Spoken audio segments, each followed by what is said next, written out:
Okay. Hi, I'm Darsey. I am not a mediator.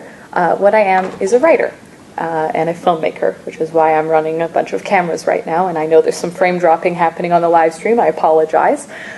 So what I want to talk about is how stories and storytelling ends up being really centered around conflict. And in fact, at film school, I heard day in and day out, I cannot tell you how many times, story is conflict. And what that basically translated to is nobody's really interested in hearing about your day that went exactly as you planned it and nothing strange happened and everything was fine.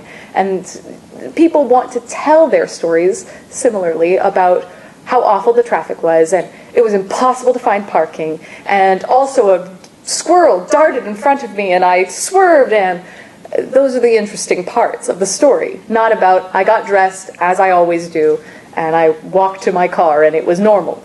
And so that sort of idea about stories being structurally all about that conflict is something that I think we all are very familiar with. It happens in film school and in a film setting. It happens even earlier on. We start learning about the structure of stories in our grade 4 English classes, and we draw that beautiful line of here's the introduction, us learning all about our characters, and then a horrible thing happens and we start going up and rising conflict until the peak, the climax, and then we come down, and that's our resolution. That's the end of the conflict.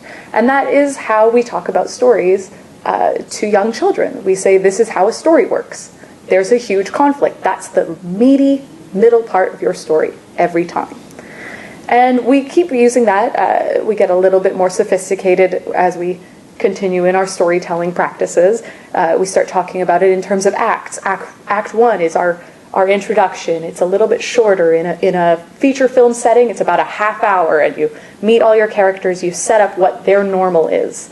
And then Act 2 comes, and this is when the conflicts are starting, and you start to say, oh, here's a conflict, and then we raise the stakes and we make it worse, and we raise the stakes again, and then we have our final huge climax at the end of Act 2. And then we talk about Act 3, which is a much shorter part of the story, those last 10 minutes where we wrap up the love triangle and we celebrate the big win and Chewbacca doesn't get a medal. And that's how we start to talk about that story process. And that continues to be true in situations in real life. It's reflected in the way that we talk about our stories. And it's interesting to think about that when you're dealing with people who are in conflict, that's the way that they're thinking about their conflict. So while you might be walking in the middle of their climax, they have all this other information that they're thinking about. They have their entire introduction where they've been plotting, I'm the good guy, I'm the hero of this story, and they have their horrible moment where everything went wrong, and they'll tell you about when everything went wrong and conflict started to happen. And they have their own ideas of what the stakes are. The stakes are higher because of this and this and this, and that's why we're here at this climax point. So you're really only coming in for Act 3. And that's something that I think is important to remember when you're coming in to any kind of situation and where you're talking about conflict, because people are going to tell their stories from that perspective, and they're going to reinforce their own ideas as they retell this story about how horrible this other person is. And they're going to reinforce it every time they retell their story. Yeah, thank you. They're going to reinforce it for themselves, and they're going to just continue to tell that story. So when you are listening to people's stories, it's important to remember that they're centering it around the conflict. They're not thinking about the resolution. And I think that's all I need to say. Okay. How many frame drops do we have? Sorry. It's okay. I can't handle the frame drops. It's okay. It's okay. I try not to think about it. Okay. Questions? Well, it wasn't a question, but when you were speaking, I was thinking of the Disney movies, right? They all start off so lovely with a story, like you say, the intro, then something bad happens. So that's just like real life, right? Absolutely. And kids are exposed to that sort of story from a very young age. Absolutely. Very common.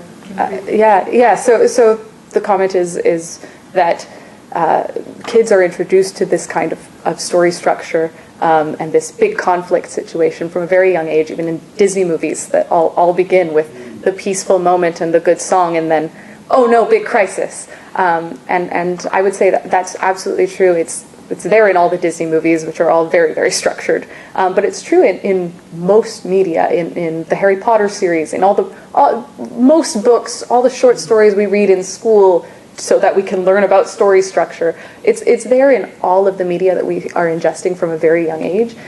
So we start to really internalize that idea of this is what's important in a story. Story is conflict. Yeah. Yes. In film school, when you're sort of learning the skills around this, yeah. Are there sort of traditional ways that you transition from conflict to end that maybe might be applicable to what we do to help people move from that conflict into that third act? Well, admittedly, when you're learning how to deal with conflict, a lot of the idea is to write yourself into a corner. So you get a lot of advice that is just keep making it worse and worse and worse until nothing could possibly get worse. So unfortunately, that's not going to help you. But when you're thinking about resolution as a writer, a lot of the time it's about finding that satisfactory conclusion that ties up all the loose ends. So it ties up it really comes down to the idea of it started at this kind of normal, and when the resolution comes down, you're not coming to the same normal, you're coming to a new normal. And that embracing that and finding ways to make all those different raise the stakes, mini climaxes work. You're focusing on making those things work out into a way that can settle into a new normal that works for everyone. Yeah. Do cultural influences change the progression of a storyline? Do you see different types of storylines depending on culture? I don't have any time to answer. Do I? 30 seconds. 30 seconds. Cultural things, absolutely. Cultural ideas definitely change the way stories are structured, although often it still will translate into a very similar idea. You still mostly want to tell the story about that bad thing, that conflict. You're rarely going to tell the story about everything went normally and good. Am I good? Yeah, sorry, you don't really have time to answer that. Yeah, sorry.